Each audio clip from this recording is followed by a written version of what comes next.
بص، لو انت صعب قوي تفوت ميعاد انت محدده لنفسك، وعلى طول كده عامل خطة لنفسك حتى في ايام الاجازة بتاعتك، ولو عندك في كل حاجة وجهة نظر، وبتستغرب جدا الناس اللي ماشية بطريقة عشوائية كده من غير نظام واضح وصريح يمشوا عليه. لو انت فيك الحاجات دي كلها فانت غالبا الشخصية الاولى في تحليل الانيجرام، وهي الشخصية المثالية. تعالى كده في الفيديو ده اقولك على 10 حاجات لو فيك فانت اكيد الشخصية المثالية.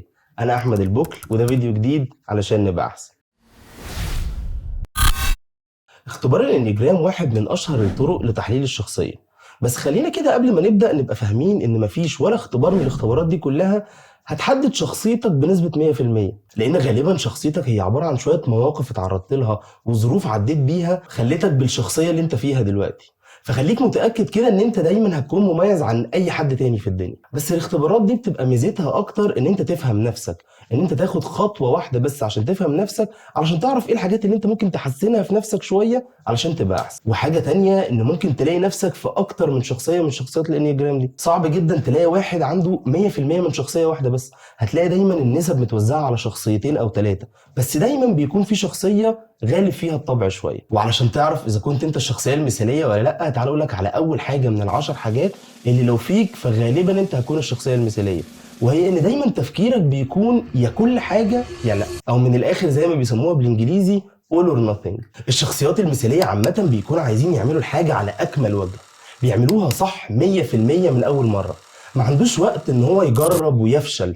فكره الفشل دي بالنسبه له مش في القاموس بتاعه، وده بيخلي كده عندهم في دماغهم فكره ان انا يعملها صح 100%، ليه ما اعملهاش خالص؟ ملهاش لازمه، ملهاش لازمه ان انا اضيع وقت كتير على حاجه انا مش هعرف اتقنها. والشخصيات دي مش بترضى بالحل اللي هو النص نص. فكره ان انت تقول له لا طب جرب وشوف ايه اللي هيحصل بعد كده وابتدي اتعلم من غلطاتك، غالبا الكلام ده بالنسبه له مش هيكون مفهوم قوي. تاني صفه في الشخصيه المثاليه ان هو بينتقد كتير جدا، بفكره ان هو ببساطه شايف الدنيا كلها مثاليه وعايز الدنيا كلها تكون مثاليه، فاي حاجه كده تتحرك شويه عن احسن فورمه ليها يبتدي ان هو ينتقدها، وينتقدها بشده كمان. وما بيبقاش فاهم ازاي الناس بتتعامل بطريقه عشوائيه، او ازاي الناس ما بتكونش بتسعى للمثاليه زي ما هو بيسعى ليها كده. وعلشان الشخصيه دي بتنتقد كتير جدا فدايما هتلاقي عندها الستاندردز او المعايير بتاعتها عاليه جدا، مش بيرضى بالمواصفات العاديه. وبصراحه الله يكون في عونه المدير بتاعه يكون الشخصيه المثاليه، لان هو دايما هينتقده على الحاجات اللي هو بيعملها، في نفس الوقت هيحط له ستاندردز عاليه جدا وهيطلب منه ان هو يحقق الستاندردز دي. وحاجه كمان ان هو للاسف مش بيفكر في الرحله او في المشوار بتاعت الحاجه اللي احنا عايزين نعملها دي. هو بالنسبه له الهدف اللي احنا عايزين نوصل له هو اهم حاجه، هي النتيجه النهائيه وبس.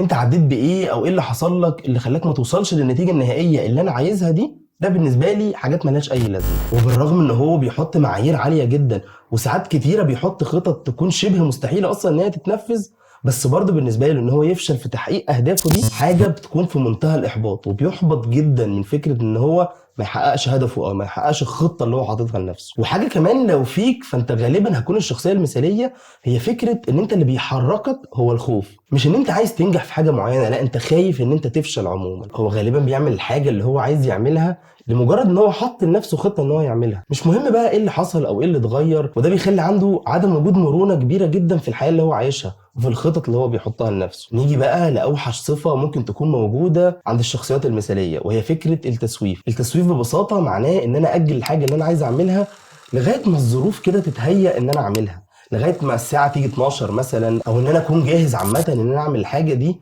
وما بقاش متعطل باي شكل من الاشكال. وعلشان الشخصيه المثاليه بيفكر كتير جدا انه يعمل الحاجه صح 100%، فبيكون عايز الظروف اللي حواليه كلها تتهيأ ان هو يعمل الحاجه صح، فعلشان كده بتلاقيه بيفكر كتير جدا في الحاجات اللي هو عايز يعملها، بس دايما التنفيذ عنده اقل بكتير جدا من الحاجات اللي جوه دماغه. تاسع صفه هنلاقيها في الشخصيه المثاليه هي فكره الدفاع المستميت عن نفسه. زي ما هو بيحب ينتقد كتير جدا وبيحب يشوف كل حاجه بطريقه مثاليه، والحاجات اللي مش مثاليه هينتقدها وهيعلق عليها، هو كمان شايف ان هو عايش حياته باكتر طريقه مثاليه، فما بيحبش حد ينتقده وما بيحبش حد يقول له كلام هو ممكن يخليه يشوف الدنيا من وجهه نظر مختلف. واخر صفه عنده جايه مخصوص بسبب المعايير العاليه اللي هو حاططها على نفسه، اللي بتخليه دايما ما بيعرفش يحقق الخطط اللي هو حاططها، فده بيخلي ثقته في نفسه اقل شويه. مش هقول لك ان هو ما عندوش ثقه في النفس، بس ثقته في نفسه مش عاليه. يبقى العشر حاجات اللي لو لقيت منهم 3 أو 4 فيك فانت غالبا الشخصيه المثاليه، هو ان انت بتفكر بطريقه يا كل حاجه يا بلاش، بتنتقد كتير جدا، المعايير بتاعتك عاليه جدا، تركيزك كله دايما بيبقى على النتيجه مش على المشوار نفسه، بتتضايق جدا لما ما تحققش هدفك، بتخاف من الفشل، عدم المرونة الكبيرة اللي موجود في الخطط، التسويف والدفاع المفرط عن النفس، وثقتك في نفسك قليلة. خلينا نتفق ان مفيش شخصية حلوة وشخصية وحشة، وده اللي هنشوفه بعد كده لما نيجي نمسك ال9 شخصيات بتوع الانياجرام. بس طبيعي ان اي شخصية بيكون عندها شوية عيوب، وعيوب الشخصية المثالية ان هو دايما بيحاول يعيش في الظروف مثالية، وده في الغالب بيكون صعب جدا ان هو يتحقق. ومشكلة تانية زي ما قلنا ان هو دايما بيفكر اكتر ما بينفذ، عنده فكرة التسويف دي عالية جدا، علشان دايما بيكون عايز الظروف كلها تبقى مهيئة انه يعمل الحاجة صح بنسبة 100%. طيب لو انت الشخصية المثالية هقولك على كام حاجة كده علشان تكون احسن، وعلشان المثالية اللي عندك تقدر تتحكم فيها بسهولة. اول حاجة ان انت محتاج تكون في بيئة معينة بتشجعك على النجاح، مش بتركز قوي على فشلك او على الحاجات اللي انت ما قدرتش تعملها، لان انت اصلا كده كده بتنتقد نفسك بصورة كبيرة. ولما تيجي تفكر مع نفسك فكر في الحاجات الكويسة اللي انت عملتها، مش لازم تفكر في الحاجات الوحشه او الحاجات اللي انا المفروض ان انا كنت اعملها وما عملتهاش. وحاول على قد ما تقدر ما تقارنش نفسك بغيرك، ويمكن النصيحه دي لاي حد في الدنيا مش بس الشخصيات المثاليه. بس كده، لو بعد كل ده مش متاكد اذا كنت الشخصيه المثاليه ولا لا، او لو انت شخصيتك مش الشخصيه المثاليه وعايز تعرف نوع شخصيتك ايه، هسيب لكم تحت كده في الديسكربشن بوكس لينك لاختبار مجاني تقدر تعمله وتعرف منه نوع شخصيتك ايه. وارجعوا كده اكتبوا لي في الكومنتس نوع شخصيتكم ايه علشان نتكلم عنه بالتفصيل المره الجايه. ما تنسوش بقى تعملوا لايك وسبسكرايب علشان تشوفوا الفيديوهات الجديده اول ما تنزل. اشوفكم في فيديو جديد. سلام.